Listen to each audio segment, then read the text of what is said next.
I don't do that, I haven't done that. ఈ two సెంటెన్సెస్కి difference ఏంటి? పాస్ట్లో ఏదైనా ఒక పని చేయలేదు అని చెప్పినప్పుడు డిడ్ నాట్ యూజ్ చేస్తాం. దాన్నే మనం డీంట్ అని కూడా అనొచ్చు. ఫర్ ఎగ్జాంపుల్, నిన్న నేను ఆఫీస్కి వెళ్ళలేదు.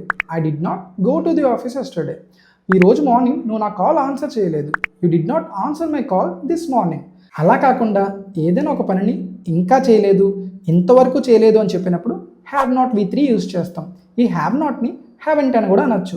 ఫర్ ఎగ్జాంపుల్, నేను ఇంకా నా బిల్స్ పే చేయలేదు. I haven't paid my bills. నేను ఇంకా నా పని పూర్తి చేయలేదు. I haven't finished my work. నేను ఇంకా మేనేజర్తో మాట్లాడలేదు.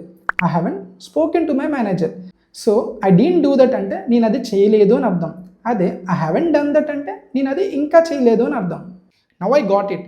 నేను అతనికి చెప్పలేదు అని అంటే I did not tell him అనాలి. అదే నేను అతనికి ఇంకా చెప్పలేదు అని అంటే ఐ హ్యావెంట్ టోల్డ్ హిమ్ అనాలి. What should I do to learn more topics like this? Follow English with రామ్కి టు లెర్న్ మోర్.